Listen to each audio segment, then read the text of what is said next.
Political power star సమకాలీన రాజకీయ poll management మీద ఎవరైనా స్టడీ చేస్తే ఖచ్చితంగా పిఠాపురం నియోజకవర్గం గొప్ప స్టడీ మెటీరియల్ అవుతుంది.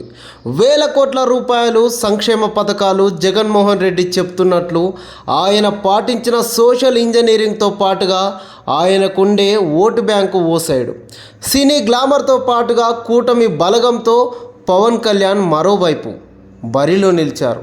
ఓ రకంగా చెప్పాలంటే పిఠాపురంలో ఈసారి జరిగిన ఎన్నికల్లో రెండు పక్షాలు సాంప్రదాయంగా సాగే అన్ని రాజకీయ నియమాలను ఎత్తుల్ని పూర్తిగా చెరిపేశాయి.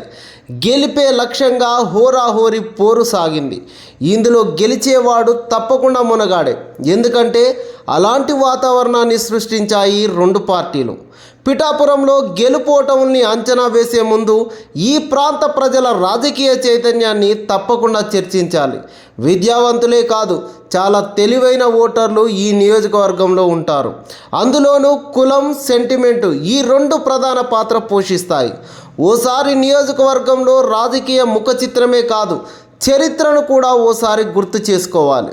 2,29,000కు పైగా ఓటర్లు ఉన్న ఈ నియోజకవర్గంలో ఇప్పటి వరకు ఒక ఉప ఎన్నికతో కలిపి 16 పర్యాయాలు ఎన్నికలు జరిగాయి. అందులోనూ కమ్యూనిస్టులు ఒకసారి, ప్రజా పార్టీ 2 పర్యాయాలు, కాంగ్రెస్ పార్టీ 5 సార్లు గెలిచింది. తెలుగుదేశం ఆవిర్భావం తర్వాత ఇప్పటి వరకు 3 పర్యాయాలు విజయం సాధించింది. బీజేపీతో పాటు స్వతంత్ర అభ్యర్థుల్ని గెలిపించిన చరిత్ర పిఠాపురానిది. అందుకే ఈ నియోజకవర్గ రాజకీయం ఎప్పుడూ ఆసక్తికరమే. 2019 ఎన్నికల్లో పిఠాపురంలో 83.31% పోలింగ్ నమోదైంది. వైసీపీకి 44% ఓట్లు వస్తే టీడీపీ 36% ఓట్లను దక్కించుకుంది. ఈసారి పోలింగ్ సుమారు 5% పెరిగింది. పిఠాపురంలో టౌన్తో పాటుగా మరో 3 మండలాలు ఈ నియోజకవర్గ పరిధిలో ఉన్నాయి: గొల్లప్రోలు, పిఠాపురం, కొత్తపల్లె.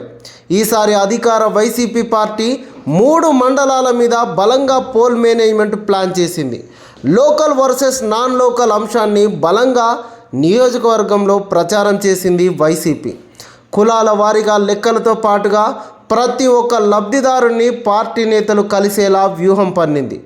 వాలంటీర్ వ్యవస్థ ద్వారా మరోసారి జగన్ గెలవాల్సిన అవసరం ఉందని బలంగా చెప్పగలిగారు.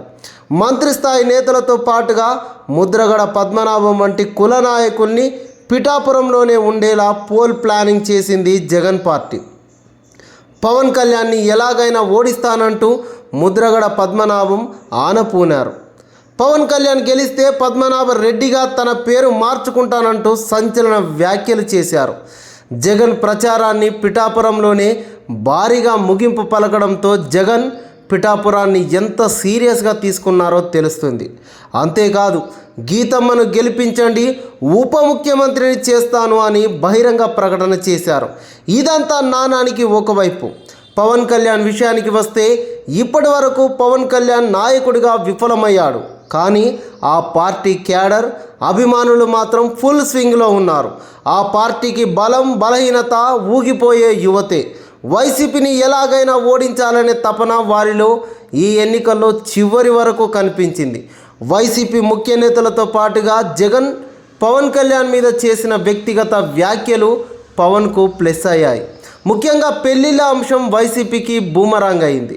పవన్ కళ్యాణ్కు టికెట్ ప్రకటించిన వెంటనే పిఠాపురం టీడీపీలో వచ్చిన ప్రకంపనల్ని చక్కబెట్టడంలో కూటమి సక్సెస్ అయింది. పిఠాపురంలో కూటమి అంతా కలిసి పనిచేశారు. ఓట్ల బదలాయింపు పక్కాగా జరిగేలా చూడగలిగారు. ఇందులో టీడీపీ బాగానే వర్కౌట్ చేసిందనే చెప్పాలి. ఒక్కసారి గెలిపించండి అంటూ పవన్ చేసిన వ్యాఖ్యలు పనిచేశాయి. సానుభూతితో పాటు సొంత డబ్బులతో కష్టంలో ఉన్న వారికి సాయం చేస్తాడు అనే అభిప్రాయం పిఠాపుర ఓటర్లకు బాగా రీచ్ అయింది. ఎన్నికలు సమీపిస్తున్న వేళ మెగా కుటుంబం అంతా చేసిన ప్రచారం కూడా కలిసి వస్తుంది. కూటమి అధికారంలోకి వస్తే గెలుపులో కీ రోల్ పవన్ కళ్యాణ్కే దక్కుతుంది. ఎందుకంటే కూటమికి జోష్ తెచ్చింది, పెంచింది జన సైనికులే. ప్రతి గ్రామంలో ఉండే జనసేన యువ కార్యకర్తలు బలంగా పనిచేశారు. చివరగా పవన్ కళ్యాణ్ గెలవడమే కాదు, తన పవర్తో మరికొన్ని చోట్ల కూటమిని గెలిపించబోతున్నాడు. పిఠాపురంలో పవన్ గెలుపు పక్క. భారీ మెజారిటీ వస్తుందని కూటమి భావిస్తున్నప్పటికీ ఆశించిన స్థాయి మెజారిటీ రాకపోవచ్చు.